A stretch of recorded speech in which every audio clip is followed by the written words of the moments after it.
पूज्य श्री राम सुखदास जी महाराज के जो भी कृपा पात्र उनके अनुचर हैं, उनके जीवन में भी वो संस्कार स्पष्ट दिखाई पड़ते हैं। पूज्य गया प्रसाद जी महाराज, गोवर्धन वाले महाराज जी, गोवर्धन में जिन्होंने वास किया, उनके कृपा पात्र शिष्यों को आप देखिए, वही अलग उनके गुरु का स्वरूप शिष्य में प्रतिष्ठित होता है। हमारे पूज्य मामा जी महाराज बक्सर वाले, क्या अद्भुत दैन्यता की, विनम्रता की मूर्ति। हम जब भी दर्शन किए कभी प्रणाम करने का अवसर ही नहीं दे पाए। हम प्रणाम करें उससे पहले ही लेट जाते थे, जबकि लाठी लेकर के चलते थे, शरीर भी उतना स्वस्थ नहीं था। जब हम पहली बार बक्सर में गए महाराज जी के आह्वान करने पर, तो पहली बार गए तो बोले कि आप हमारे पास ही रुक जाओ। नहीं, बहुत अच्छी बात है महाराज। तो एक तखत अपने ही कमरे में डाल दिया, उस पर हम विश्राम किए, और दूसरा तखत मामा जी का पड़ा हुआ था। अब वो तो सारे विश्व के मामा जी थे। अब जो भी कोई साधु आता उनसे मिलने के लिए पहले आता था, जो भी संत मिलने के लिए आते वो तुरंत अपने तखत से उतर के उनके चरणों में लेट जाते थे। अब जब मामा जी लेट रहे हैं तो फिर हम कैसे बैठे रह जाएं? तो हमें भी तुरंत उतर के मामा जी के साथ दंडोत करनी पड़ती थी। अब हर 10 मिनट 5 मिनट में कोई ना कोई आ रहा है, क्योंकि उत्सव तो उन्हीं का है, जो आएगा वो उनसे मिलेगा। तो जो मिलेगा वो महाराज जी को सबको प्रणाम करना है, और हम वहीं बैठे हैं तो फिर हमको भी करना पड़ता था। हमने मन में, मामा जी से तो नहीं कहा, पर मन में सोचा कि ये सिलसिला चलता रहा मामा महाराज जी का, तो यहाँ तो हो गया विश्राम, ये तो पूरी दंड बैठक लगेगी बार बार। तो हम सोच रहे थे कि जब हम अभी बच्चे हैं, हमको इतना उलझन हो रही है बार बार, और ये इतनी परिपक्व अवस्था में पहुंच करके भी, और इतना डंडा लेकर के सहारे चलते हैं, और फिर भी कितना श्रम करते हैं, फिर भी अपना नियम नहीं तोड़ते, किसी को प्रणाम करने का अवसर नहीं देते थे, पहले ही दंडोत कर लेते थे। फिर जब 2-4 घंटे हो गए तो बाल भोग करा के बोले, हम समझ रहे हैं कि आप यहाँ आराम नहीं कर पाओगे, इसलिए हमने ऊपर व्यवस्था आपको अलग कमरे की कर दी, आप आराम से वहाँ विश्राम करें, क्योंकि हमारे यहाँ तो ऐसे ही सिलसिला चलता रहेगा। तो कहने का मतलब यह है कि उनकी रहनी और उनकी जो प्रीति थी, उनके जो निरंतर अनुचर बन के रहे, उनमें वो स्पष्ट दिखाई पड़ती है कि मामा जी के कृपा पात्र हैं। उनकी वाणी, उनका व्यवहार अलग स्पष्ट समझ में आ जाता है। ऐसे हमारे पूज्य गुरुदेव सरकार तिलक धारण करके, कंठी धारण करके, निष्ठापूर्वक मंत्र राज का जप कराने की जो निष्ठा उन्होंने अपने शिष्यों में प्रतिष्ठित की है, अद्भुत है। कहीं भी दूर से हमें कोई ऊर्ध्वपुंड धारण किए और गले में यदि माला लिए नजर आता है तो देखते ही समझ में आ जाता है, लगता है हमारा कोई गुरु भाई होगा। चाहे वो रेलवे स्टेशन हो, चाहे वो एयरपोर्ट हो, कहीं भी हो, वो हमारे गुरु भाई अलग ही माला झोली लिए नजर आते हैं।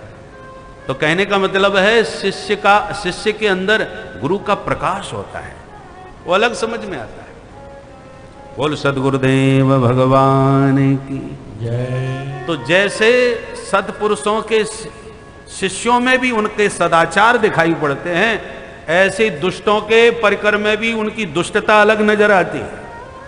तो रावण का जो सेवक होगा उसकी तो रहनी कथनी सब रावण जैसी ही होगी ना, सबको दुत्कारे चला जा रहा है। तो ऐसा रावण का साम्राज्य था, किंतु ऐसे दशानन के घर में रह करके भी माता जानकी जी निर्भीक होकर के उसका तिरस्कार करती हुई फटकार देती हैं। सट सूने हरे आने से मोही, अधम निलज्ज लाज नहीं तोई। बताओ, ये शब्द उसी के घर में रह करके माता जानकी जी जो कह रही हैं, ये धर्म रक्षा का अद्भुत अलौकिक बल होता है। और जब कोई धर्मात्मा धर्म के प्रति इस प्रकार निष्ठावान होता है, उसी में ये आत्मबल और धर्म रक्षा का यह दिव्य प्रभाव उसके हृदय में प्रतिष्ठित होता है। इसलिए हमारे धर्म सम्राट श्री स्वामी करपात्री जी महाराज ने ये नारे लगाए, धर्म की जय हो। सब नारे प्रसिद्ध हैं, 4 नारे उनके प्रसिद्ध हैं। आप मेरे साथ उन नारों का स्मरण करते हुए उसी बुलंदी के साथ पूज्य धर्म सम्राट जैसे बोलते थे, उनका उच्चारण ही बड़ा अद्भुत था। धर्म की जय हो, अधर्म का नाश हो, प्राणियों में सद्भावना हो, विश्व का कल्याण हो, गौ माता की जय हो, हर हर हर महादेव। जन जन तक यह नारा स्वामी जी महाराज का पहुंचा, परंतु केवल नारे तक ही सीमित न रहें। धर्म की रक्षा का दृढ़ संकल्प भी हमारे भीतर होना चाहिए, क्योंकि हम धर्म की ईमानदारी से रक्षा करेंगे तभी अधर्म का नाश होगा। और अधर्म का नाश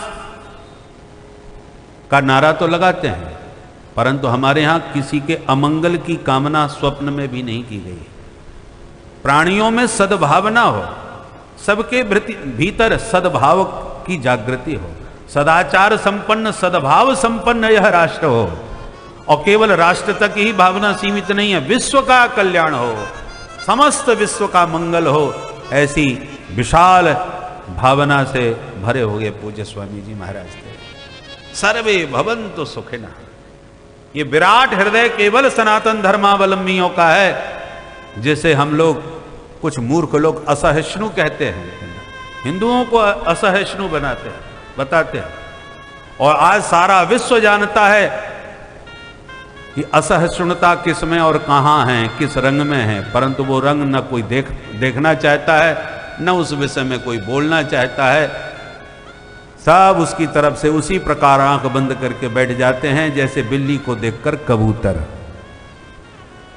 कबूतर जब बिल्ली को देखता है तो उड़ने का प्रयास नहीं करता, बचने का प्रयास नहीं करता, आंख मूंछ लेता है और कल्पना करने लगता है, मुझे बिल्ली नहीं दिख रही, मैं क्यों डरूं।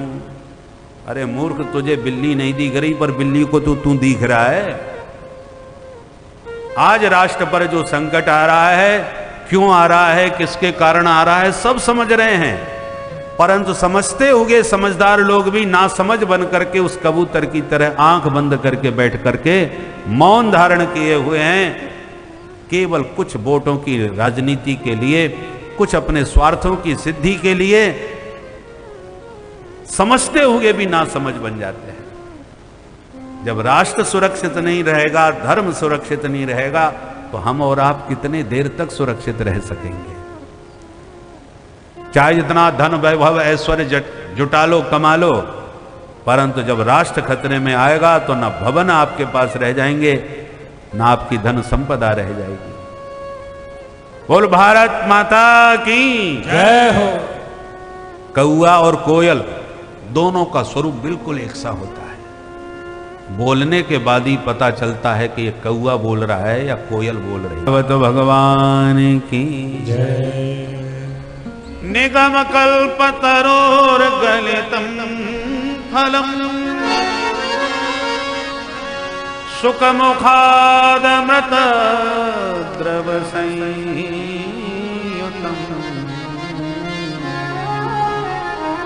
पिबत भागवतम रसमादयम्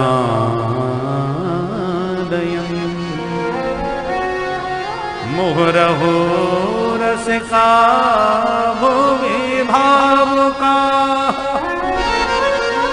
मुहुरहो रसिका भुवि भावुका। व्यास जी महाराज पुकार रहे हैं, अहो रसिका अहो भावुका, हे रसिक जनो, हे भावुक जनो, आओ और इस अमृत का पान करो। कौन सा अमृत है? बोले निगम कल्पतरो गलितम फलम। निगम नाम है वेदों का, नितराम गमयति बोधयति सनिगमो वेदा, जो परतत्व का बोध कराने वाला है। इसलिए हमारे यहां वेदों की बड़ी महिमा है।